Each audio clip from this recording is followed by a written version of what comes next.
శ్రీమతే రామానుజాయ నమః. శ్రీ గోదాదేవ్యై నమః. శ్రీకృష్ణ పరబ్రహ్మణే నమః. శ్రీ ఆండాళ్ దివ్య తిరువడిகளே శరణం.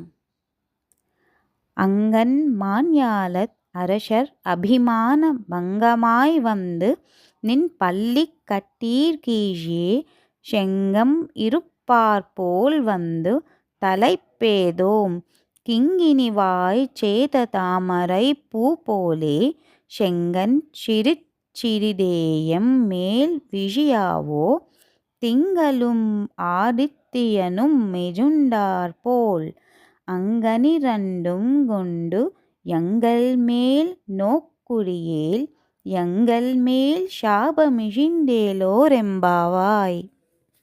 21వ పాసురంలో ఆశ్రిత పక్షపాతం జగత్ప్రసిద్ధం చేసిన నీవు మేలుకో స్వామి అని కోరుతున్నారు. కర్మవశమున పరమాత్మకు దూరమైన జీవులు మరల కూడెడి విధానమే ఈ ధనుర్మాస వ్రతం.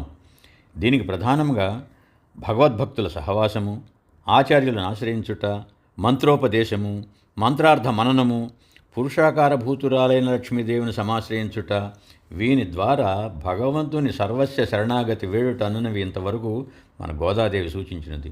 ఈ 22వ పాసురంలో ఈ విధముగా చెప్పుచున్నది.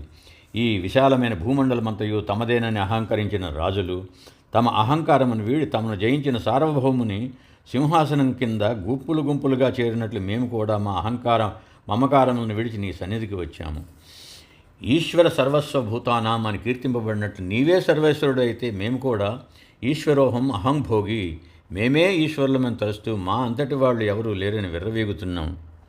పరమాత్మకు చెందిన సర్వప్రపంచమును ఎవరి మట్టుకు వారు తమదేనని, తామే సర్వానికి ప్రభువులమని భావిస్తున్నారు. ఈ అహంకారం రాజుల మటుకే మరిమితం కాదు, ఎవరి మటుకు వారే తమంత వారు లేరని అహంకరిస్తున్నారు. అట్టి అహంకారములు వదిలి నీ సన్నిధికి వచ్చి నీ సింహాసనం ముందర పాదపీఠిక వద్దకు గుంపులు గుంపులుగా వచ్చి చేరాము స్వామి. సూర్యరశ్మి సోకగా మెల్లగా వికసించే తామర పూల వలె సుందరములైన నీ నేత్రములు మెల్లమెల్లగా విచ్చుకొని మమ్ము ఆనందింపుజేయము స్వామి. మా అపరాధములు అపచారములు చూసి ముకుళించిన నీ నేత్రపద్మములు మా అమ్మ నీలాదేవి సాన్నిధ్యంలో వికసిస్తాయి. అటువంటి నీ వికసిత నయన కమలములతో చూచి మమ్మల్ని అనుగ్రహించు. ఒక చిరుగంటలాగా విచ్చిన తామర పువ్వులాగా ముద్దులకు నీ సోగ కన్నులను విప్పి అనుగ్రహంతో ప్రేమగా మాపై కటాక్షంతో చూడు స్వామి. ఇందులో భగవంతుని కళ్ళతో మువ్వలను పోల్చారు. ఈ పోల్చడంలో ఎంతో విశేషమైన అర్థం ఉంది. ఆవుల మెడలో కట్టే మువ్వలు గుండ్రంగా ఉబ్బెత్తుగా ఉండి అందులోని నల్లని ఇనుపగోళి కదిలి మువ్వలకు శబ్దం వస్తుంది. స్వామి యొక్క అరమోడ్చిన యోగి ఉబ్బెత్తు కన్నులే మువ్వలలోని రెప్పల వంటి పైకి ఉండే తొంగలి భాగం. అందులోని నల్లని ఇనుపగోళీలే స్వామివారి నల్లగుడ్లు. అవి స్వామి అనుగ్రహించే అరమోడ్పు కన్నులుగా భాషిస్తాయి. అందుకని స్వామి అనుగ్రహ దృష్టిలో చూపు అంటే లోపలికి ఆత్మవైపుకి చూసే దృష్టి. అది బయటకు చూసే పూర్తిగా విచ్చుకున్న కళ్ళతో చూసే లౌకిక దృష్టి కాదు. పరమాత్ముడు జీవునిపై కటాక్షంతో చూసే అదృష్టియే ఈ అంతర్దృష్టి. ఎందుకనగా ఈ చూపు జీవుని ఆత్మ పడటానికి స్వామివారు తన ఆత్మను చూసుకుని అంతర్దృష్టితోనే జీవునిలోని ఆత్మ అయిన తన అంశకే తన సాక్షాత్కారాన్ని జీవుని ఆత్మలో కలిగించే దృష్టిలో ఈ చూపు.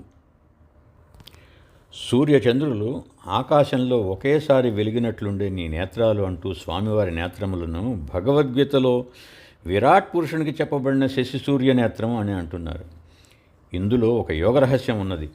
యోగ సాధనలో ప్రాణాయామం చేసే యోగికి కుడివైపు సూర్యనాడి, ఎడమవైపు ముక్కులో నుంచి శ్వాస ద్వారా చంద్రనాడి పనిచేస్తాయి. ఈ రెండూ ఒకేసారి సమానంగా పనిచేస్తే అది బ్రహ్మజ్ఞానాన్ని ఇచ్చే సుషుమ్నా నాడిగా మారుతుంది. అప్పుడు ఈ సూర్యచంద్రులిద్దరూ ఒకేసారి నడిచే సుషుమ్నా జ్ఞానం వల్ల యోగికి ఈ విశాల విశ్వమే తన శరీరము, తనలో ఉన్న పరమాత్మనితో ఐక్యభావము సాక్షాత్కరిస్తుంది. అటువంటి అరవిచ్చిన కన్నుల యోగ దృష్టితో కటాక్షించి మమ్ము చూడుము స్వామి. అప్పుడే మాలోని చెడు కర్మలు నశించి మాకు పునర్జన్మలను కలిగించే ప్రార్థన కూడా భస్మం కాగలదని ఈ పాసురంలో గోపికలు అంటున్నారు. మన గోపికలంతా సామాన్యమైన అమాయక ప్రేమ హృదయులు. స్వాతంత్ర్య భావములన్నీ విడిచి హరిపాద పద్మములే అనన్యగతిగా భావించి ఆయనను ఆశ్రయించారు వారంతా. నీవు అరవిచ్చిన కన్నులతో దుర్నిరీక్షమైన సూర్యకాంతి మాత్రమే కాక ఆహ్లాదకరమైన చంద్రుని వెన్నెలతో కూడిన దయాపూర్ణ దృష్టితో మమ్మల్ని కృపచూడుము స్వామి అని కోరుతున్నారు. పరమాత్మ నేత్రముల నుండి నిరంతరం నిత్యం కృపామృతధారలు ప్రవహిస్తూ జీవుల్ని తరింపచేస్తూ ఉంటాయి. ప్రేమామృతం వర్షించే ఆ కన్నులను మరి దేనితోనూ పోల్చలేము కదా. చివరకు గోపికల ఆర్తితో నీవు ఆటలాడి అలసి చెమట పట్టినప్పుడు నిన్ను మేము సేవించవలను. నిన్ను ఎప్పుడూ విడని అమ్మవారి కృపాకటాక్షం మాపై పడవలను. నీ పాదధూళిని మా కర్మలతో తాగవలను. నీవు మాతో కలిసి వనములలో విహరించవలను. ఇప్పుడు మమ్ము నీతో నీరాడునట్లు చేయవలను అని పలు విధములుగా గోపికలు శ్రీకృష్ణ పరమాత్మను ప్రార్థిస్తున్నారు. జయ శ్రీమన్నారాయణ.